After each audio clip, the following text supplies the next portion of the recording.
శని భగవాను నుంచి ఏ స్థానాల్లో గ్రహాలు ఉండి ఆ గ్రహాలు మహర్దశలు వచ్చినప్పుడు ఆ జాతకుడికి ఎలాంటి ఫలితాలు కలుగుతాయి? Simple point.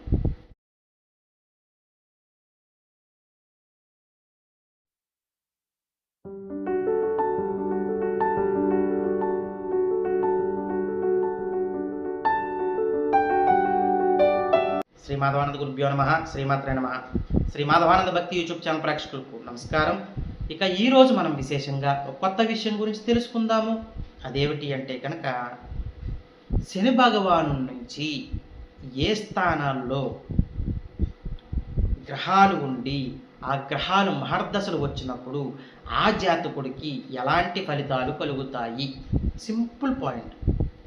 శని భగవాను నుంచి కొన్ని స్థానాలు ఉంటాయండి. ఆ స్థానాల్లో ఆ గ్రహాలు ఉండి గ్రహాల మహర్దశలు జరుగుతున్నప్పుడు అండి, ఇది నేను చాలా స్టడీ చేశానండి. ఈ పాయింట్ చాలామంది జాతకాల్లో స్టడీ చేసిన తర్వాత చేస్తున్న వీడియో ఇది. చాలామందికి సందేహం రావచ్చు. మీరు కొంతమంది కామెంట్లో కూడా అడుగుతున్నారు, మీరు ఏ పుస్తకాలు చదువుతారండి? ఇది అండి, జాతక పుస్తకాలు చాలా ఉంటాయి. నా దగ్గర అయితే కుప్పల ఒక లైబ్రరీ ఉంది. అవన్నీ చదువుతూ ఉంటాం. కానీ జాతక చక్రం స్టడీ చేస్తాను చూసారా, జాతకులు ఇస్తూ ఉంటారు మనకి. జాతక చక్రం స్టడీ చేస్తున్నప్పుడు ఇంకా కొత్త పాయింట్స్ నేర్చుకుంటూ ఉంటాను నేను చెప్పేస్తాను 100% వాళ్ళకి యాక్యురేట్గా చెప్పేస్తాను. వాళ్ళు చాలా కరెక్ట్ అండి ఇవన్నీ చెప్తూ ఉంటారు. వాళ్ళు తిరిగి నాతో మాట్లాడుతున్నప్పుడు కొన్ని పాయింట్స్ చెప్తూ ఉంటారు. అప్పుడు ఏ గ్రహస్థితి ద్వారా పాయింట్స్ వచ్చాయి, ఏమో నేను మిస్ అయ్యి ఉండొచ్చేమో పాయింట్ చెప్పడం, అది నేను నోట్ చేసుకుంటాను. నేర్చుకోవడంలో నేను ఎక్కడా సిగ్గుపడను. ఎందుకంటే నేను ప్రతిరోజు కూడా ఒకటే నేను భావిస్తాను, ఐఆమ్ ఎవ్రీడే లెర్నర్. నేను ఎవ్రీడే లెర్నర్నే అనుకుంటాను. నేను ఆమె లెర్నర్ అంతే. మీరు కూడా అలాగే భావించాలి. మనం లెర్నర్స్ లాగే ఉండాలి, మనం డిక్టేటర్స్లా మారకూడదు. ఎప్పుడూ ఒకటే భావిస్తాను, నేను లెర్నర్ని. లెర్న్ చేద్దాము. ఇది సముద్రం లాంటిది. ఎన్నో కొత్త పాయింట్స్ వస్తూ ఉంటాయి. ఆ కొత్త పాయింట్స్ ద్వారానే కదా కొత్త వీడియోలు వస్తూ ఉంటాయి. ఇది నేను చాలా జాతకాల్లో స్టడీ చేసిన తర్వాత ఈ వీడియో సరదాగా చేద్దాం ఒకసారి. ఇది చూస్తున్న వాళ్ళకి ఎవరికైనా అనుకూలతలు ఉన్నాయే, గ్రహస్థితి ఉందా, వాళ్ళకు కూడా తెలుస్తుంది కదా అన్న భావంతో ఇప్పుడు నేను ఈ వీడియో చేయడం జరుగుతుంది. మీకు ఇలా ఉన్నట్లయితే కనుక నేను చెప్పిన గ్రహస్థితి, అనుకూలతలు, మీ పొజిషను ఇప్పుడు నేను చెప్పినట్టు ఉందో లేదో కూడా తెలియజేయండి నాకు. ఎందుకంటే దాని ద్వారా నాకు ఇంకా ఎలాగ మార్చుకోవాలి, ఎలా చేయాలన్నది ఒక అవగాహన వస్తుంది. సరే, ఇప్పుడు జాతక చక్రంలో చాలా డిసిప్లినరీ ప్లానెట్ ఎవరంటే శని భగవానుడు. చాలా డిసిప్లినరీ. ఏ జాతకుడైతే విపరీతంగా కష్టపడతారో ఆ జాతకులని ఒక 10 మెట్లు తీసుకెళ్లే శక్తి శని భగవానుడికి ఉంటుంది. మీరు కష్టపడండి, ఖచ్చితంగా శని భగవానుడు ఆ స్థాయికి మిమ్మల్ని తీసుకెళ్తాడు. ఇప్పుడు అలాంటి శని భగవాను నుంచి కొన్ని స్థానాలు ఉన్నాయండి. ఆ స్థానాల్లో గ్రహాలు ఉన్నప్పుడు ఆ మహర్దశలు మంచి యోగాన్ని ఇస్తాయి. ఏంటవి చూద్దాం. ఇప్పుడు మీ శని భగవానుడు ఒక రాశిలో ఉండడం జరిగింది. ఇప్పుడు అసలు పాయింట్, ఆ రాశి నుండి అంటే శని భగవానుడు ఉన్న స్థానం నుండి మీకు ఫస్ట్ రాశిచక్రంలో చూద్దాం. మొట్టమొదట రాశిచక్రంలో చూద్దాం. తర్వాత ఇక్కడ నవాంశచక్రం కూడా స్టడీ చేద్దాం. రెండు కూడా చూద్దాం. రాశిచక్రం ముందు శని భగవాను నుండి మీకు రెండో ఇంట్లో అంటే సెకండ్ హౌస్లో ఏమైనా గ్రహాలు ఉన్నా, శని భగవాను నుండి లాభస్థానంలో ఏవైనా గ్రహాలు ఉన్నా, అదే నవాంశచక్రంలో కూడా శని భగవాను నుండి భాగ్యస్థానంలో ఏమైనా గ్రహాలు ఉన్నా, నవాంశలో ఎక్కడండి? భాగ్యస్థానం 9th హౌస్లో శని భగవానుడు ఎక్కడైతే ఉంటారో నవాంశలో, అక్కడ నుండి భాగ్యస్థానంలో గ్రహాలు ఉన్నా, ఈ గ్రహాలు శని భగవానుడికి మిత్రవర్గ గ్రహాలైతే ఫస్ట్, ఇంకా ఉన్నాయి ఫస్ట్, అవి శని భగవానుడి యొక్క మిత్రవర్గ గ్రహాలైతే ఆ గ్రహాలు మీకు అత్యంత రాజయోగాన్ని ఇస్తాయి. ఇది ఫస్ట్ పాయింట్. ఎక్కడా కన్ఫ్యూజన్ లేదు. రాశి చక్రంలో శని భగవాను నుండి సెకండ్ హౌస్లో కానీ, అదే రాశిచక్రంలో శని భగవాను నుండి లాభస్థానంలో గ్రహాలు ఉండి, నవాంశలో అదే శని భగవాను నుండి భాగ్యస్థానంలో గ్రహాలు ఉండి, అవి శని యొక్క మిత్రవర్గ గ్రహాలైతే మీకు విపరీతంగా యోగిస్తుంది. దీన్ని రాజయోగ జాతకంగా చెప్తాం ఈ జాతకులది. ఏమండి మూడు అవ్వాల్సిన అవసరం లేదే.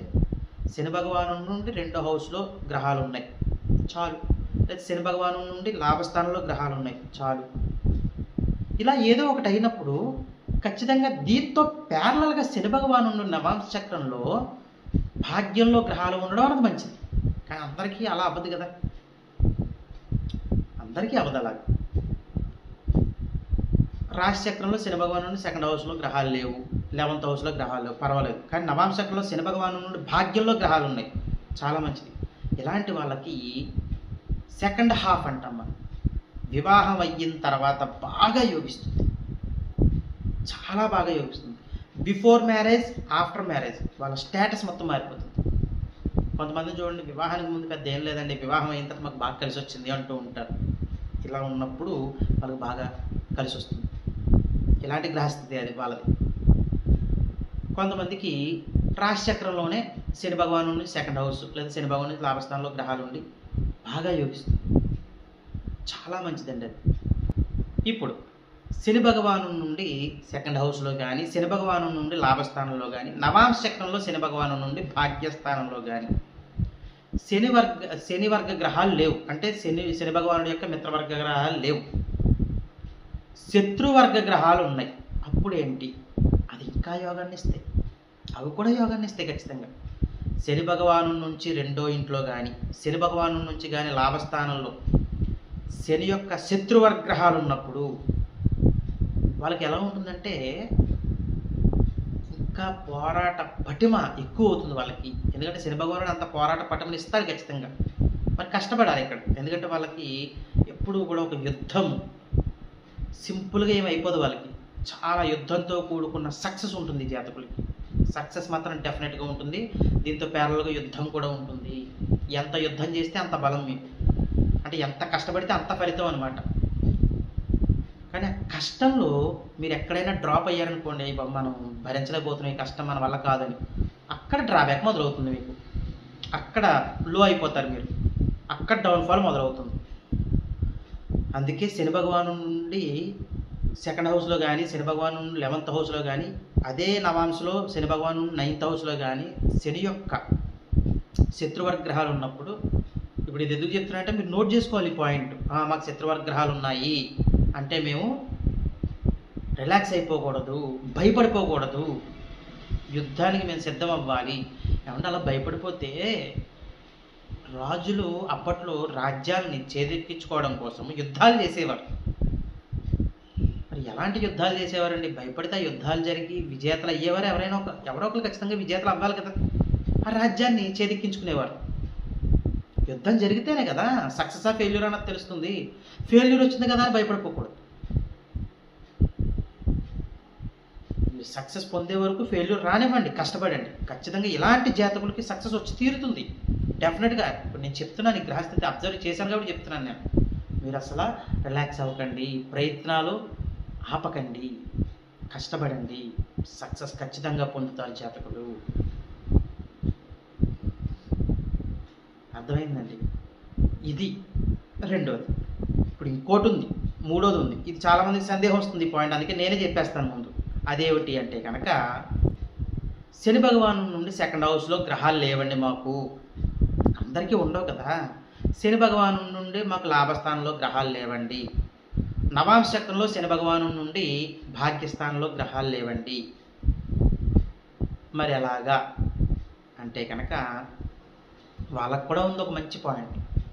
శని భగవాను నుండి 2వ హౌస్ అంటే ఆ 2nd హౌస్లో గ్రహాలు లేవు కదా, ఆ 2nd లార్డ్ అంటే శని భగవాను నుండి 2వ అధిపతి, శని భగవాను నుండి లాభాధిపతి, వీళ్ళెప్పుడూ కూడా ఉచ్చస్థితుల్లో ఉండడము, స్వక్షేత్రంలో ఉండడము, మిత్రక్షేత్రంలో ఉండడం జరిగినట్లయితే వాళ్ళకి ఇదే సక్సెస్ వస్తుంది. మరి నవాంశ చక్రంలో భాగ్యస్థానంలో ఎవరు లేరు. ఇప్పుడు ఆ భాగ్య నవాంశాధిపతి రాశి చక్రంలో శని భగవాను నుండి భాగ్య నవాంశాధిపతి ఎవరైతే ఉంటారో రాశి చక్రంలో ఉచ్చస్థితిలో ఉన్న, ఆయన స్వక్షేత్రాల్లో ఉన్న, మిత్రక్షేత్రంలో ఉన్న ఇదే గ్రహస్థితి కలుగుతుందా జాతకులకి? ఎక్సలెంట్ అనమాట వాళ్ళకి.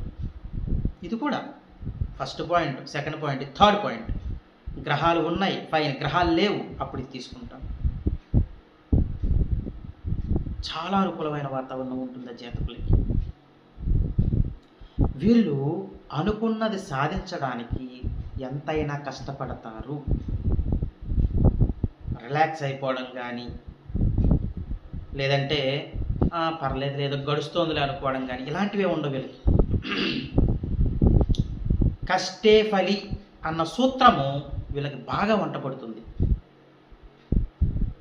ఉచ్చస్థితి కానీ, స్వక్షేత్రాలు కానీ, మిత్రక్షేత్రాలు అయి ఉండాలి. అప్పుడు యోగాలన్నీ కూడా కలుగుతాయి. ఇప్పుడు అర్థమైందండి, శని భగవాను నుంచి ఏ స్థానాల్లో ఏ గ్రహాలు ఉండాలి, గ్రహాలు లేనప్పుడు స్థానాధిపతులు ఎలా ఉండాలి, నవాంశ చక్రంలో శని భగవాను నుండి భాగ్యాధిపతి లేదా భాగ్యస్థానంలో గ్రహాలు ఎలా ఉండాలి, ఆ భాగ్యాధిపతి ఎలా ఉండాలి అంటే భాగ్య నవాంశాధిపతి అంటాం, రాశి చక్రంలో ఎలా ఉండాలి, ఇవన్నీ కూడా తెలుసుకున్నాము. ఇది ఒక సముద్రం అండి. జ్యోతిష్యం అనేది ఒక సముద్రం లాంటిది. ఎప్పుడూ కొత్త పాయింట్స్ నేర్చుకుంటూ ఉండాలి. నేను అదే చెప్తాను ప్రతి ఒక్కరికి కూడా. నేను కూడా నేర్చుకుంటే నాకు చాలా ఇష్టం నేర్చుకోవడం. ప్రతిదీ నేర్చుకుంటూ ఉంటాను నేను. తప్పేం లేదు నేర్చుకోవడంలో.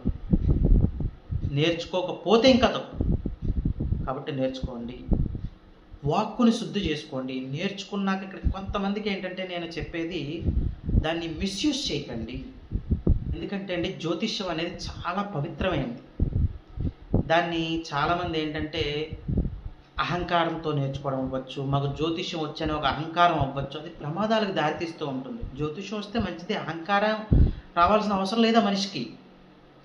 కొంతమంది చెడు వ్యసనాలు చేస్తూ జ్యోతిష్యం గురించి మాట్లాడుకోవడము, నాకు జ్యోతిష్యం వచ్చు నేను చెప్తానని చెప్పి ఆ చెడు వ్యసనాల సమయంలో ఈ గ్రహం ఎక్కడుంది, ఈ గ్రహం ఎక్కడుందని దాని గురించి చర్చించడము.